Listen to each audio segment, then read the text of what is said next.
Welcome to the first of what I hope will be an ongoing experiment where I interview amazing people in Pro AV, people on a mission to elevate their corner of the industry and share their lessons with you. My name is Jeremy Birch. Chances are you've never heard of me before today, but I'd be surprised, shocked really, if you haven't heard about this guy. He's all over the interwebs like nobody's business. I'm talking about Mark Coxon. How are you, buddy?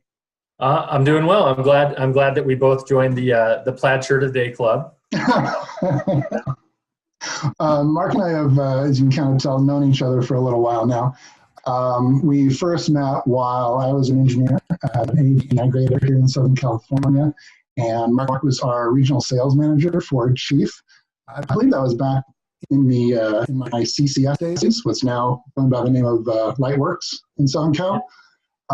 We share a few things in common, like our love for the exit row on planes and roller coasters that let your feet dangle. That's because we both see things eye to eye at about 6'5". That's 90% of a Kareem Abdul-Jabbar that you always talk about. I actually saw Kareem at Old and Crow in Huntington at Pacific Park. We ate dinner next to him. Holy cow. Awesome. He tried to hide. But no. Yeah, there's certain things you just can't do at 7'2". Seriously, though, one of the things that I believe makes Mark one of those guys you just love to hang around is his rare combination of knowledge, wit, and willingness to be very open and transparent with both, either online or offline. As an RSM, you've gotten familiar with more dealers than most of us ever will. So I think that gives you a unique vantage point to spot trends. And I want to explore some of those. But first, I want to start with some questions about you. First, your backstory. I'm an Uber geek for all movies related to superheroes, and one of my favorite movies in any superhero series arc is the original, the origin story. So I want to ask how you originally got started in AV and when, how and when. Yeah, so it was completely by accident. I somehow got hired at IBM in 1999, 2000. I got hired at IBM. Knew nothing about computers. Somehow they hired me to get on the phone with IT managers, and that was 65 cold calls a day to IT managers, which 2 years of that will prep you for anything. Sure. Sure. And luckily, I met a gentleman that I used to go running with at like South Mountain and eat lunch with, who left IBM and went to an AV company. And for about 6 months, he would taunt me on IM. I'd get these little IMs and say, "How many dials you got? Ha, ha, ha. I'm out, doing a custom home theater." And so he would tease me. And then, but he did me right, because when that company was growing, he called me. So he was in Resi. He was in Resi? Yeah, residential AV. So I started in residential AV in Arizona in 2002, right when the housing boom was getting ready to, ramp. Yeah. So 2002 to 2009, I was in residential in Arizona, and the first 5-6 years of that were awesome, and the last year and a half to 2 years of that were terrible. So I don't know how I got the job. They asked me, "What are your weak points?" And I wasn't really smart enough to spin that question. You know how you're supposed to spin the weak point question? Like, if it's a small company, you go, "Oh, I do really bad in large companies where, there isn't a personal relationship with people." Right. So you're supposed to do things like that. I just told them, I'm like, if you asked me to come in here and hook up my VCR tomorrow, I couldn't do it. Like, I can't. But I can learn it. And somehow that answer worked, and they gave me a job. And within a couple of months, I was doing all the high-end accounts. And within a couple of years, I was the top person in that company and training new people. So, I got a real great opportunity. I was blessed to get an opportunity from out of nowhere, really, to learn. And, I moved to California in 2009 and did some commercial AV for 4 years with a museum firm on the integration side for commercial. And then I ended up over at Milestone eventually for 4 years. And now I'm at Barcos. So I've been on the Resi side, the commercial side, and the manufacturer side. And haven't been a consultant, and I haven't done live. So those are my two parts of AV. I guess at some point I should explore, but. Awesome. It's good to get those multivariate vantage points of the industry. That's cool. I've done the manufacturing, integration, and now the consulting side. I guess all that's maybe left like you is live or maybe the end user side. What's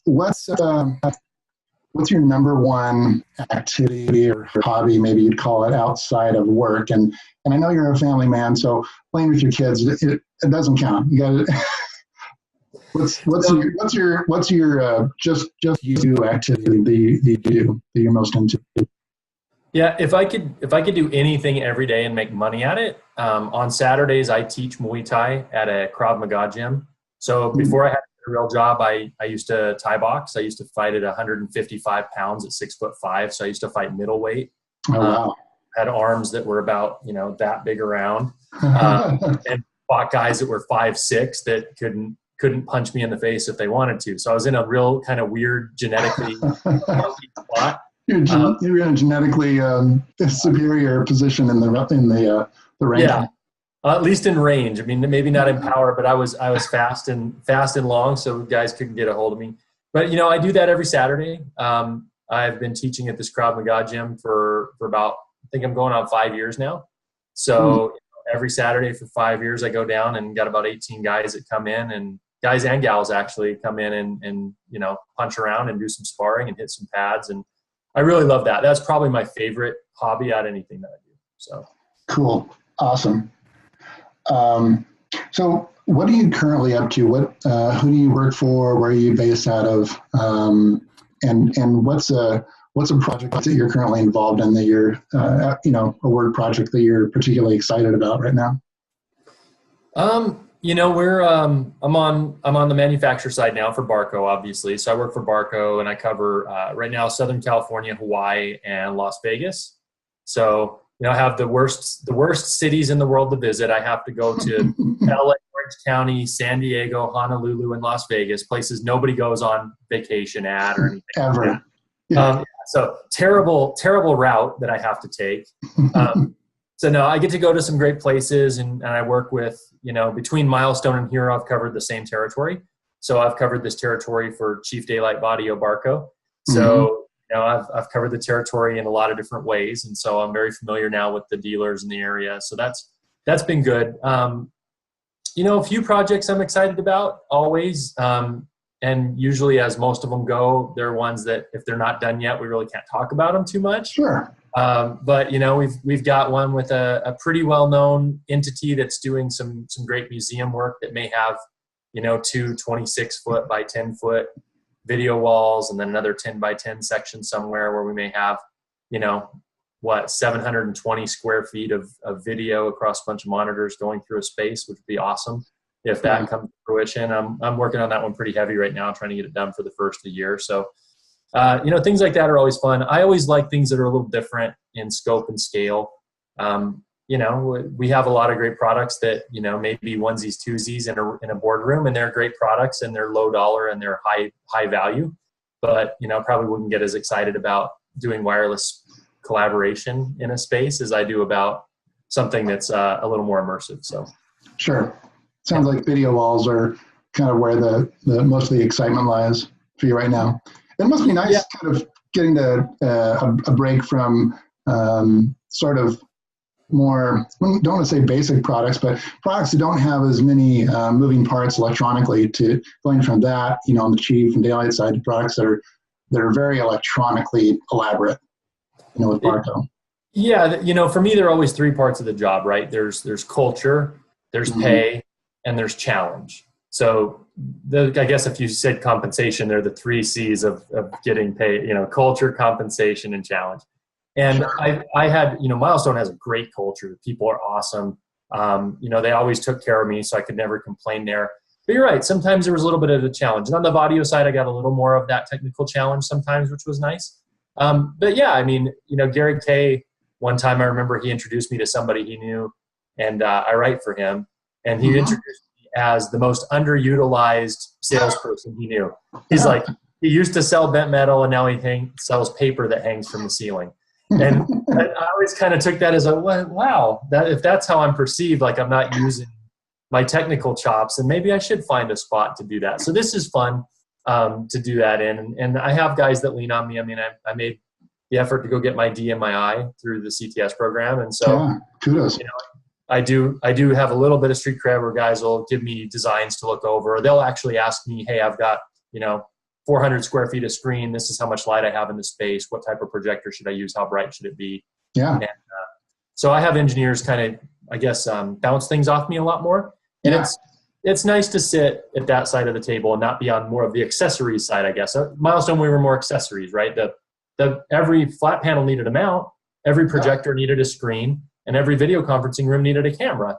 So they're great brands and great products and huge wide distribution. Every application needs one, but they were more of the and also as opposed to kind of meat of the system. So, well, I think your current position allows dealers to leverage your skills and your knowledge more. But that's one of the things I've always admired about you is you're one of the few RSMs who can take those, can really give AV design engineers the kind of support they need at the level they need, and you know exactly who to call if you need a little backup.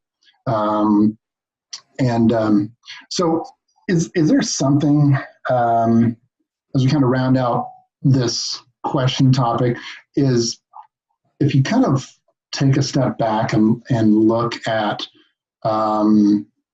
your overall goal, or what major kind of impact you hope to have in the industry, maybe as an RSM, or maybe take it in your current specific role at Barco. Is there kind of a goal you think of? I generally, every decision I make, I kind of want to have each one taking me closer and closer to kind of making this sort of a dent in the industry. Yeah, I think, for me, the biggest frustration in the industry seems to be that, we get complacent at times with where the bread and butter projects are, right? Like even video wall, great projects, but I'm always telling people maybe we should be thinking outside the rectangle a little more, right? And I think there are a lot of applications that we don't chase as AV professionals or bring to our customers' attention as AV professionals, because we kind of think of this case history of all the things we've done before, and then those are the things we want to repeatedly sell, right?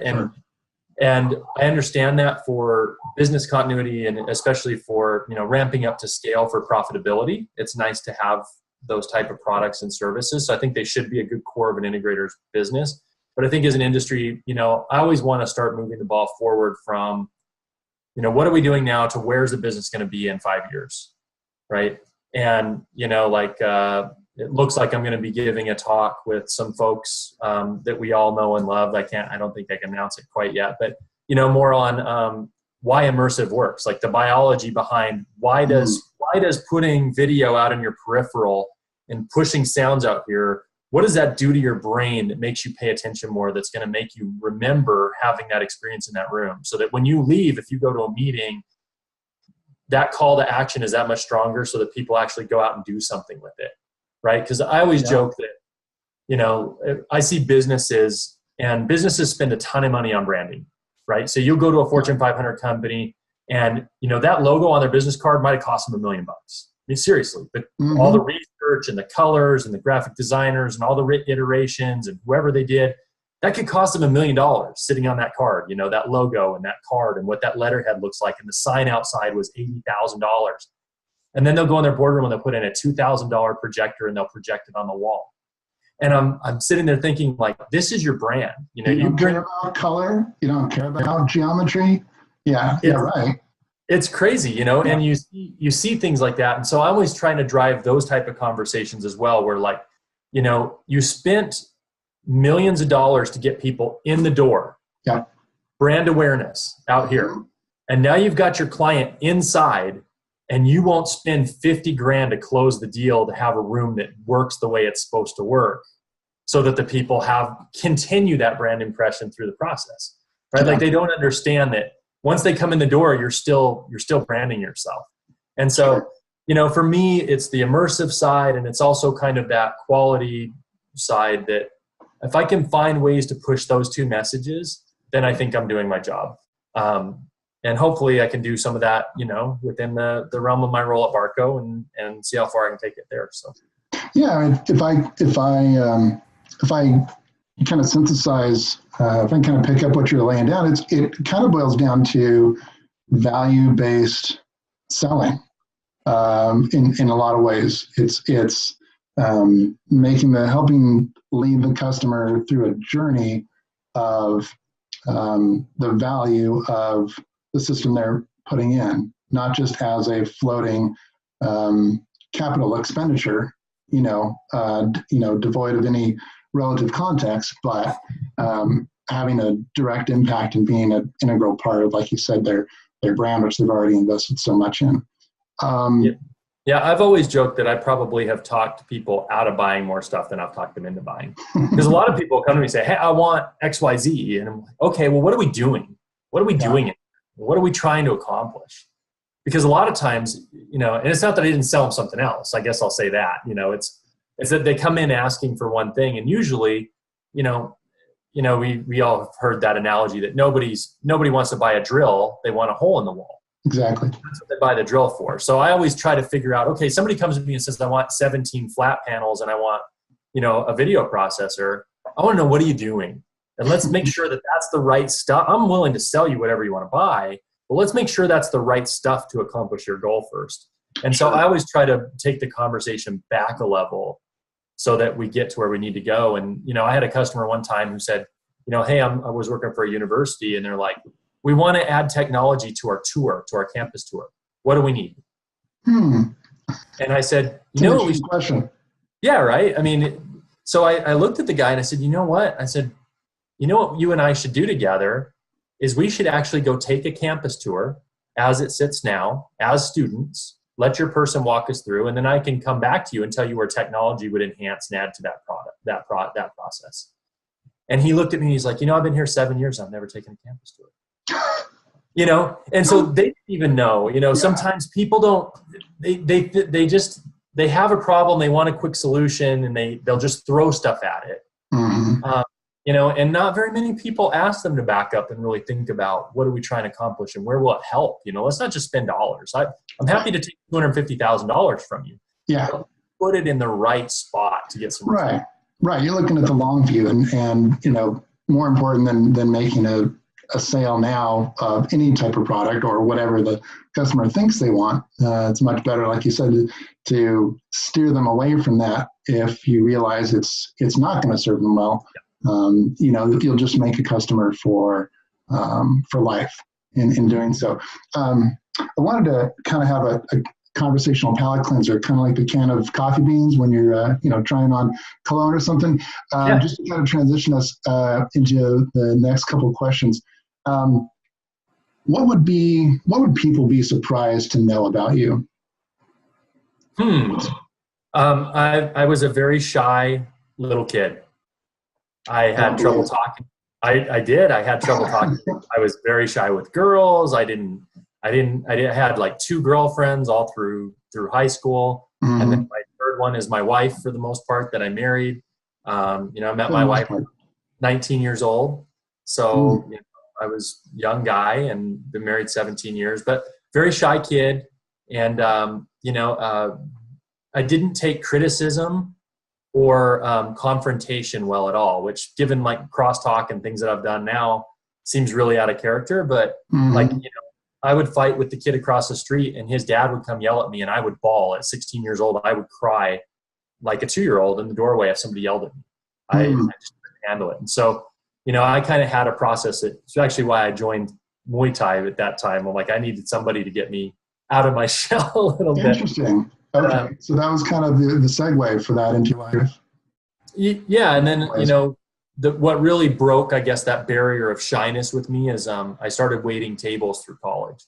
And, and that's a profession where if people don't like you, you don't make any money. And I learned really quickly how to build rapport with people. In that first 2 minutes at a table, I had a manager that told me, within the first 10 seconds you arrive at somebody's table, they ask themselves, do I like this person? And if they say no, you can do everything right. And nothing you do can make them happy, right? Like if the kitchen's slow, if the food is cold, all those things, if they like you, you can get through all that. But if they don't, you're done, right? So, that's really where I think that's really what broke me into that, is just, seeing dozens and dozens of people every night, 5 nights a week. I worked at 2 different restaurants through college at the same time. So I worked, 2 trips a day plus classes. And I did that 5 days a week to pay my way through school. So wow. I worked Macaroni Grill and I worked at Birch Hotel in Tempe. So, wow. And I worked Olive Garden before that, which was, even more fun. So, I think that most people wouldn't think I was a shy kid, but I definitely was. I got to ask, just because it piqued my interest. Do you still consider yourself more an introvert or extrovert? I force myself to be an extrovert, I think. So the introvert comes more naturally. You recharge more naturally solo, by yourself? Yeah, like at home and in a lot of contexts. Yeah, I can go sit outside under a tree and look up through the leaves for an hour and a half by myself and be completely at peace with that. Okay, yeah. And then if I'm geared up to go out or go to a party or go to, a social event or something like that, I just make sure I mingle with everybody. But it's more of a conscious decision to do that. I think I've trained myself. It's the same thing with my follow-up. And you said about me getting answers and things like that, my job, somebody at one point said, had said, oh, it looks like you're really good at that. And I said, naturally, I'm terrible at that. Naturally, my personality is that if you ask me something, I probably would never get the answer. But I know that about myself. And so when I have things like that, I make sure that I get things done quickly so that I don't forget them. So I make myself do them at the point of contact so that I don't forget about them later. So people are like, oh, you called me back right away, or you took my call at 8 at night, or you got me this answer within, a couple hours. And really the only reason I did it is because I know if I didn't do it now, you're not going to hear from me for a week. Right. Right. So, it's the only mechanism to get things done on time. Yeah. I force myself to do it now so that it doesn't slip. And so I just think, self-awareness is one of those things that, can serve everybody well, no matter what role they're in. And I think a lot of us have a hard time facing our weaknesses. And I usually, I guess, embrace mine and just try to make systems that keep them from being a liability. Yeah. Awesome. That's cool. I want to talk to you about a specific challenge in business and in your career that you've faced and overcome. What was it? How did you eventually overcome it? And how would you advise someone maybe facing the same kind of issue or problem? Well, there's a couple. So, you're talking about like a technology type issue or a personal relationship issue, or any? Not a technology issue, but like still a career related issue. If that helps at all. Yeah, I've always been good at conflict resolution. And so, I get thrown into a lot of situations in places that I work.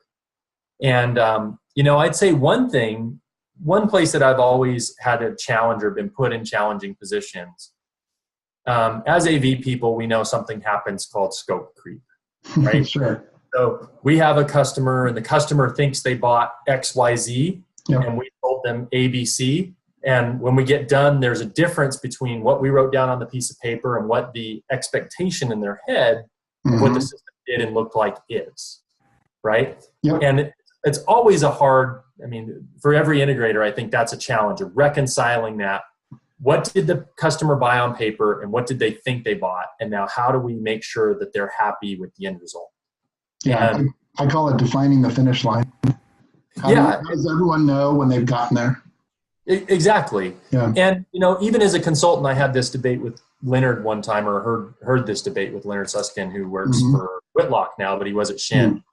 I heard him say this once and talking about third-party consultants and saying, well, that's why we have, a third-party consultant, and we'll define that, the audio has to be plus or minus 3 dB, and that the video has to be 30 lumens a foot, and this has to be that. And that's great because it's an objective metric. You can say I passed the finish line.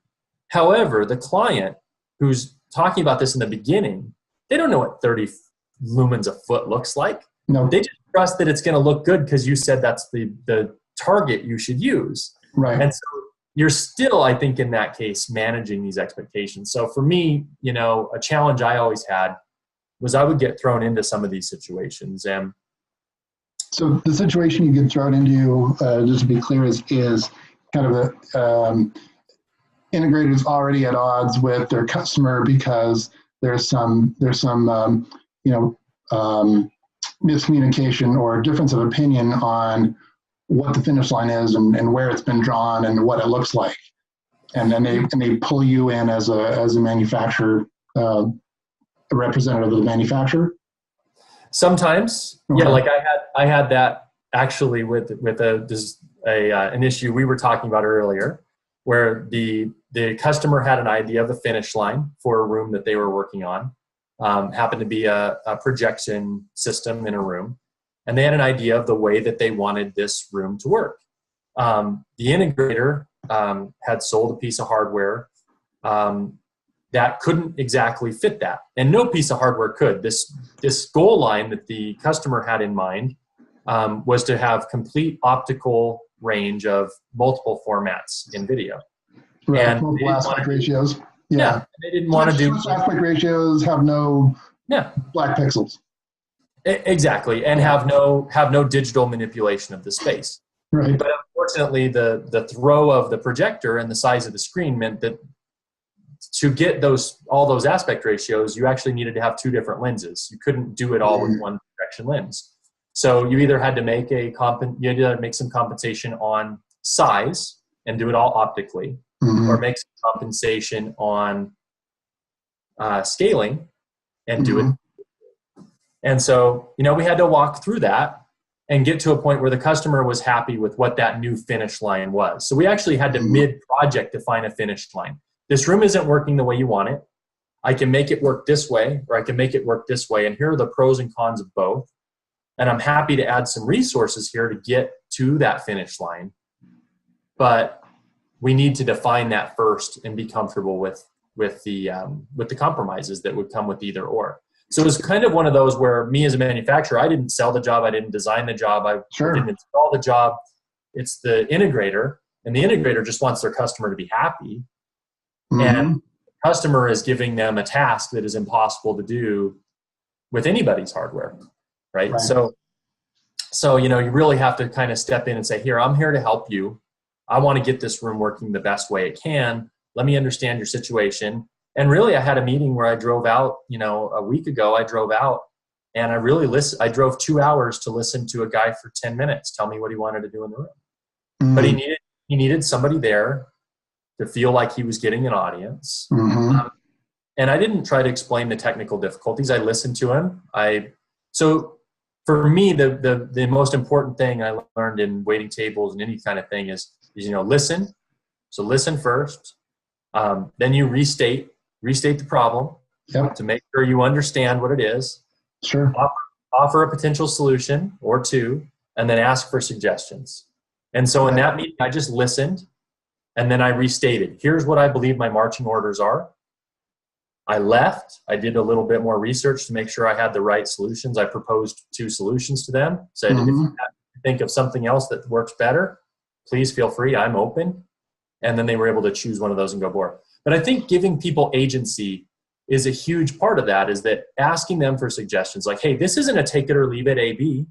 Right. If there's something here in the middle or something you're thinking of that might work that I'm overlooking, I'm open to thinking about that.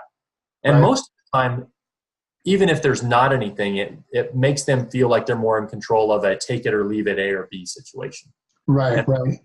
So those type of challenges for me have been the ones that I get thrown into the most. So I would say along the lines of reflecting back what you hear, what I hear you saying is and what it sounds like I was going to follow up with, what would be your advice to, say, an integrator who is trying to, what's the one thing they could do that would have the most leverage to help them avoid that kind of scope creep or mismatch of expectations because you're only going to know it when you get to, usually you only find out when you get to the very end, after the last wire is pulled, after the last line of code has been programmed, and all the bugs are worked out. And what I hear you saying is probably your best advice from what you've seen and learned over the years. Talk to a lot of different integrators and partnering up to talk with them to a lot of their end users is simply start by listening. Kind of seek first to understand, right? Then be understood.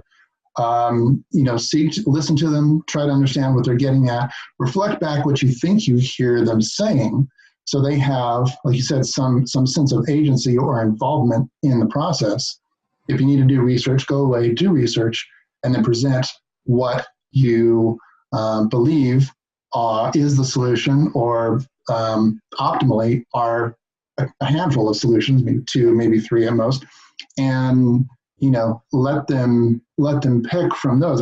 That's actually been one of the lessons I've learned in my year plus working on the consulting side now is how to kind of force myself to kind of stay high level and put together the rough order of magnitudes for pricing, so that you're not spending, we're not spending our time getting into the weeds, fully engineering the system before we ever get feedback on what that dollar amount, that ticket price is out of the question, right? Because like Steve Jobs says, most people don't know what they want until you show it to them. Yeah. Cool. And I think, another part, if you can as a dealer, always do a demo. I never say no to anybody who wants to look at a product, like as a manufacturer rep. If you want me to, I took a 30,000 lumen, 300-pound projector to a construction site on an engine lift and wheeled it around the space and shined it at different areas that they were thinking about projecting on, just because I wanted them to see what 30,000 lumens looked like at 27 feet tall by 44 feet wide with a 100-foot throw on a black surface in a venue. They didn't want to use screen, they didn't want to use certain things, and I'm like, this is what that's going to look like at that distance with this type of brightness. Even if we do 8 of them in edge blend, this section, none of the 8 sections are going to be any brighter than this. So we're going to get more scale, but we're not going to get more brightness. We're not going to get more resolution. We're not going to get more impact with the space. And so also as a dealer, I won a ton of jobs because I was the guy who would spend the extra day getting the manufacturer to get me equipment so I could go out and show it to people in the space. And that goes a long way with comfort level. 5-10% in a job you can overcome all the time if they've seen it and they're comfortable that you're trying to get them what they need for the space.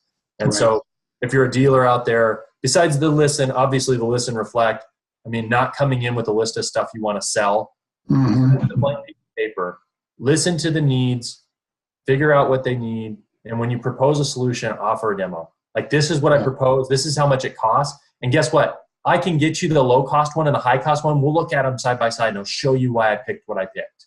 And most people go, wow, I would have bought this other one on a piece of paper, and it's terrible, right? Right, because that's all it is to them, and until it's fully installed, and it's too late to go back.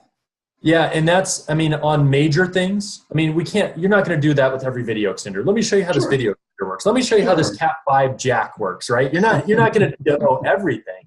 But, but if you're thinking of what pieces, the big ticket items, this is the screen you're going to look at every day for 6 years in this room. Maybe we should look at what 2.5 dot pitch looks like in this room versus 1.6. Right. So you at least know from that distance what giving up $100,000, I'm going to save $100,000 and go up a millimeter in dot pitch, but now I can't thing on the screen. Sure. Maybe all of a sudden you want to spend the extra money. I think those are the type of things that really make a difference and help eliminate that scope creep. Because you've seen, You saw it at 15 feet, at 20 feet, at 30 feet, in a room with about the same lighting, if not the same venue that you're going to use it in. And now you've made an educated decision. Right. And I know it's hard. Sometimes it's hard. Sometimes, I don't want to go out there for a whole day. It took me a day of planning to get that projector out there. It took me a couple hours here and there to get things done. I had to go the day before and pick up an engine lift and rent a truck and get to a huge construction site and try not to damage a $150,000 piece of equipment. Yeah. I mean, I had to do that. I couldn't ship it to site. I couldn't just have a flight case show up. Yeah. But it's worth the effort. So if you're an integrator out there, do the demo. That's my main advice right there. Do the demo. Cool. Let me talk about something that I'm sure is near and dear to your heart. I want to talk for a minute about social media. Yep. How and when did you come to realize its importance? Well, let's start with that. Well, I got hired as a business development manager for a company here in California in 2009. So I moved out here, and I wasn't heavy on social media. I wasn't even on Facebook personally. In fact, I used to make jokes like, real men don't tweet. If it was called roaring, I might do it, but I'm not going to tweet anything. And I'd say, my aunt's on Facebook, and my mom and lots of other women I know. I'd tell my male friends that all the time. Right. My wife was the first one of the two of us to get on Facebook by a couple of years. Yeah. So, I said it was a girl. I'm like, not to be sexist, but I was like, I think that's like a women keeping in touch with their families thing. It's not a business thing for me. And then I learned a little bit about Google SEO and authority sites and how they rate social media links out of social media to your website versus out of commercial. So right. So SEO meaning search engine optimization, the way the algorithm Google uses and changes constantly to more intelligently drive relevant traffic to your site. So you just can't put your keyword in the comments and rank high on Google. Yeah, you're looking at all. We would have things like that. And so what I found out was if I'm on barco.com and I link to an integrator from a .com to a .com, let's say that's 1 point in your relevance. But if I leave a social experience like Twitter or Facebook or Instagram or Pinterest, and I leave something where I'm in a recreational social experience, and I need that to go to a .com experience through a link or through an article, Google rates that higher because they say that's more relevant. That must have been relevant content in order for you to go. It's not payola back and forth between companies. Yeah. You've went out of something where you were just having fun into all of a sudden being on a business site. And when they do that, they rate that more. And I said, well, man, I'm in a small company. We have no marketing budget. I'm trying to build an engine here. Yeah. And create some buzz around the company. I think I need to be in these platforms where I'm going to get more relevance through Google. And then when I started working for Commercial Integrator, I was writing for Commercial Integrator, I really needed a platform in order to broadcast some of the stuff I'm doing. Like, hey, I wrote this, or hey, I'm doing a webinar on why projection's not dead, or I'm doing this or that. And I needed some type of avenue to push all that out. And, social media is free. And if you share good stuff, people follow you. I mean, I don't know how I got 3,000 people to follow me around on social, but I have quite a few, and I have quite a few on LinkedIn. I mean, when I switched to Barco, my 2 posts, my leaving milestone and my joining Barco post combined, got over 60,000 looks on LinkedIn. And you posted them where? Just on LinkedIn? Just on LinkedIn as a post. Like, thank you, milestone, for all the great opportunities, and I'm excited to join Barco. Those were my 2 posts. 60,000 people looked at that. I mean, that's huge. I mean, to give you context, I'll share something from Barco, like an event. If I get 600 or 1,000 people that look at it, that's pretty good. This was insane. So, there's always a huge opportunity if you're sharing the right stuff to get in front of people. And, so I learned that with social. I mean, if you're a small integrator, you're a small manufacturer, and you're not on social, I think you're missing out on some free opportunities. You can't use it like an old marketing channel. and this is where people get messed up with the ROI of like social. Right. They're used to this. Social's not ROI positive. Yeah, smash bang marketing. I'm going to hit you with an ad and you're going to buy something. Yeah. And that's not the point of social. No. Social doesn't work that way. The way social works is you stimulate a conversation, then somebody sees something on Facebook, and then they go read an article or a white paper you did on your website, and then they come back and they ask you a question on Twitter or through a DM, and then they see another picture of somebody installing it on Instagram, and then they're in for asking you for a price. It's a spiral. And your whole point is to push them from piece to piece to piece in a way that they spiral in towards that product. And so it's a constant effort. It does, and it takes some strategy on where am I going to put what to move people around, and what am I going to share that's actually valuable. Sometimes you got to give things away. You know, Chris Netto, my good buddy, who you know too, who's really good at social, says, the best chefs are the ones that give away their recipes. Yeah, yeah. They know you're still going to come to the restaurant because they cook it better than you do at home, right? So they're not afraid to give some of the secret sauce away in order to get people to follow them, to be engaged, to like, wow, that's really cool. And I think a lot of times as technology people, we try to hold these little secrets. Like, ooh, I got this little, I heard like you hear people say the margins in the mystery. The reason we make money as an integrator is because nobody has any clue what we do and we don't tell them. The world doesn't work that way anymore. The margin's no longer in the mystery because people can find out whatever they want on Google. They can figure out how an HDMI cable works. They can figure out how long an extender goes or how much one costs, right? Because they'll go to eBay and find it. And more than likely, they've already done a couple hours worth of research before they even knock on your digital door. Yeah, the Gartner thing says that, Gartner did this study about the tip of the arrow. And they said, used to people would go to manufacturers and to dealers first. They'd go to VARs or manufacturers for information on products. But they say now, by the time somebody engages a manufacturer or an integrator or a dealer of the product, they're already 60% of the way through their buying process. So they're really coming to you for availability and price. That's what they're coming. They've already decided the product. Yeah, yeah. And so you need to be out there creating content and creating conversation that helps them learn. So that by the time they want to buy something, they go, hey, we want to buy from that guy that did that video on why. That's who they want to buy from. So that's the way people need to do it. And some companies are really good at it and others are catching on. And so the companies, let's just focus for a point of conversation on integrators.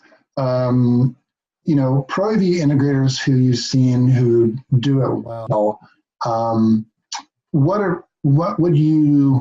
what kind of lessons have you learned from them that you would give someone, other integrators who, maybe are just starting out or finally, thinking about it but not quite sure sort of where to start? Should they, should the owner get involved personally in making posts? Should they hire out? What should be the mix? Things like that. What are like the one or two sort of critical path things that you would recommend they just kind of use as a North Star?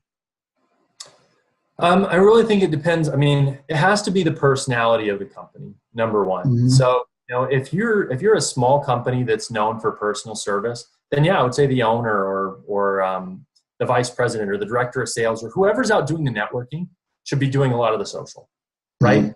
The guy you send out to the trade show to shake hands, he's the guy that should be involved in some of the social. And I've always said, even when I write or when I do things, when I write a blog, I write exactly what I would say if somebody had asked me that question. And that's how authentic social happens. If somebody says, hey, what's the coolest AV job you've ever seen? Oh, wow, let me tell you about this thing that I saw. Yeah. Whatever you would say in that conversation is what you write. Right. You want to get as close as, I've heard it called your true voice. The way you would speak is the way you also want to write. Correct. I think about every time I write an email or anything online or offline is, would this, sound normal coming out of my face? Yeah, and I think a lot of people have trouble with that because college teaches us to always write in the third person and this very objective voice. If one were to build an AV system, one would first start by looking at You're like, no, Yeah. it's terrible. Nobody wants to read that. Your professor didn't even want to read it. He just had to. Conversational. Yeah, it needs to be this conversational piece. And the smaller the company, the better you are. So, if you're a small company and you're starting to get involved in social, and that your personality is this small personal relationship, talk about times you solve problems. Talk about times where you had a client where you needed to be flexible. Or talk about somewhere where you solved a budget issue for somebody. Or talk about those issues, where you have real results with the type of clients that you're looking at. Because those are the type of people you're trying to attract, right? Sure. If you're a guy who makes all your money, highlight your dream clients you already have, the ones you want to replicate. Yeah, and there's a big piece of advice that says, take the top 10 questions everybody ever asked you about your business, and those are your first 10 blogs. The top 10 questions people ask you. Hey, what's the best thing to use in this room? Hey, why would I use a flat panel over a projector in this space? Or why would I ever buy a projector again when I can get a 100-inch TV, right? Like, people ask those questions to integrators. And so you want to write those. I mean, if you did 10 questions, you've got a blog a month for a year, just about, right? And it's just things you would answer anyway, all the time. Write it down. And so for that, I think with bigger companies, the thing is to show that breadth, but still in a fun way. So, you might be like, the 10 prettiest boardrooms we've done. And now you show Coca-Cola and you show Red Bull and you show, eBay, and you get to show all these cool projects that you did, but you're not writing this thing about we're the top choice for Fortune 1000 in the, you know what I mean? Yeah, so you make content that's fun, that shows that you're the top choice for those 1,000, and still be more of a corporate brand and not an I, like a proprietor. Right. But you just share things that you're involved in a way that makes them more fun, but still shows that you're at that level. And I think that's where big companies struggle. Yeah, I read a great marketing piece over a year ago. It's called I don't know if you've heard of the mouse and the cheese, right? Cheese and Whiskers, actually it was called. So Whiskers meaning obviously a cat, and your customer, think of them as the mouse, and the thing they want the most is the cheese. Yeah. But you're actually the cat. You're not what they want. They want to kind of run away from organizations and corporations and that sort of structure.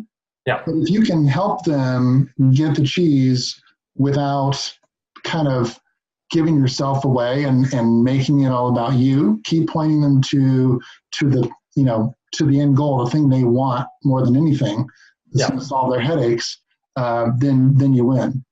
I agree. Yeah. 100%. I heard kind of the same thing. There's a book called Resonate by Nancy Duarte, and she said, what you have to remember is when you're talking to people that you're trying to inspire to some call to action, whether that's working with you or helping them get somewhere or achieve a goal, is to remember that you're not the hero in the story. Sure. They're the ones that are fighting the fight. She said, you're Yoda. They're Luke Skywalker. They're the ones who have to go out and kill Darth Vader. But you're giving them the skill set, showing them the path, showing them the little things that they've got to do along the way in order for them to get there.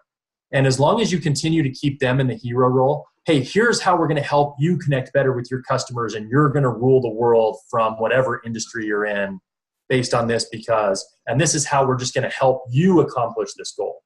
And I think too many times we want it to be about us.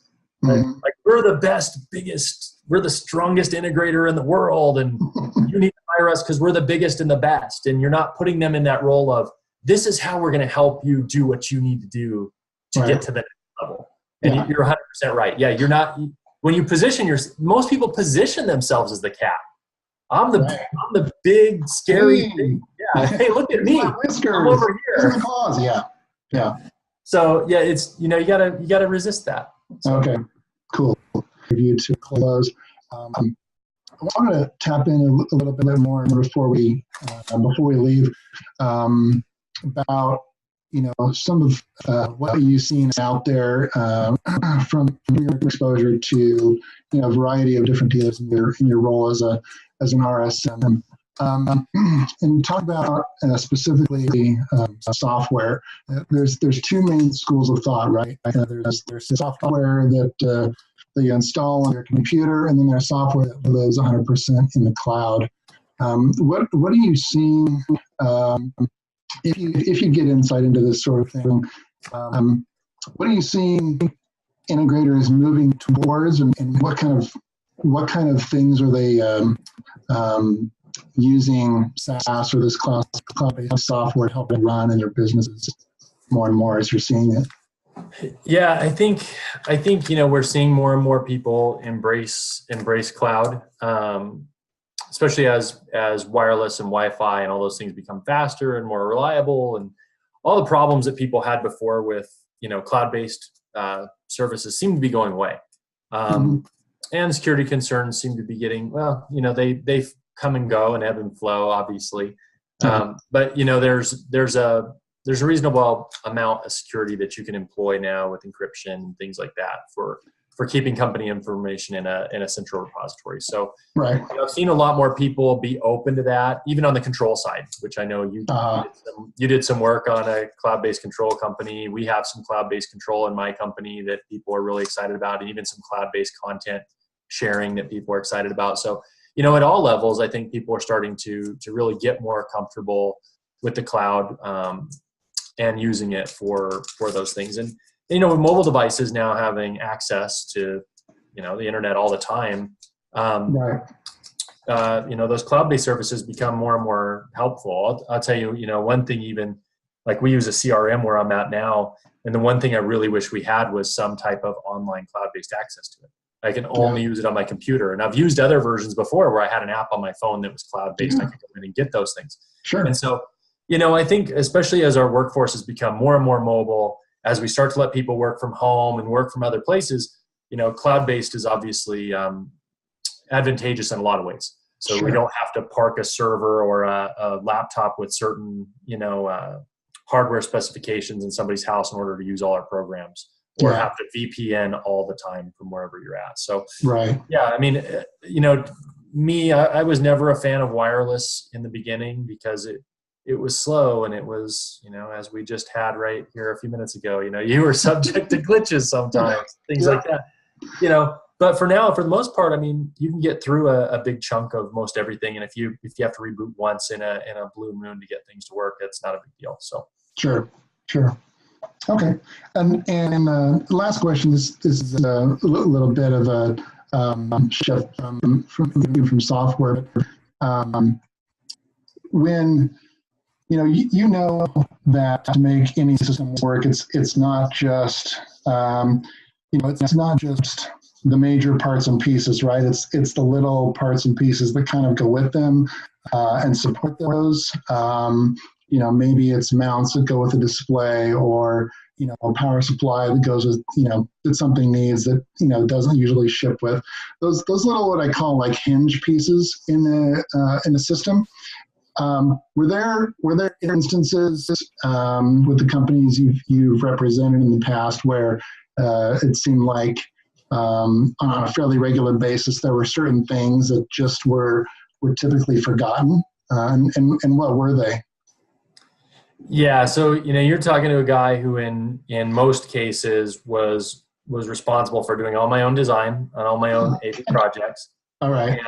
And that included creating a bill of materials in Excel for everything. And that meant feet of Cat5, mod plugs, Decora plates, inserts, everything, right. That was going to go in that job had to be, rectified on that spreadsheet. So I was even making macros where if I put, short Cat5, that would, in a back sheet, that would tally 75 feet of cable. It'd tally a mod plug on one end and an insert on the other end, a Decora plate, 2 mud rings, whatever it needed to, all that stuff is in there. And whether it's oversized or undersized or white or almond or, in homes, they had like 87 different colors too. We had them, right? So thanks, Lutron, for the sea glass colored, whatever. But anyway, so we were always managing those things, and that was always a challenge. I mean, there was always a challenge to find those things, and typically, in any given job, there were 1 or 2 days where guys were, 2 hours on the road, going back and forth to Home Depot, grabbing things they forgot, things they didn't they thought maybe either they thought they were in their truck or they overlooked them completely. Sure. They just didn't have them. And there was no way, that I could stage every single job and grab every box and all those things. So, as integrators, sometimes we manage that differently. Like when I was on Resi, we used to park mobile minis in our neighborhoods where we were doing houses. So if guys did forget something, it wasn't back to the office, it was to the mobile mini. Interesting. What is a mobile mini? So it's like a pod for moving. Oh, okay. Like a trailer. So we would drop that on site. We would actually have FedEx and our shippers ship to the mobile minis in these neighborhoods. Okay.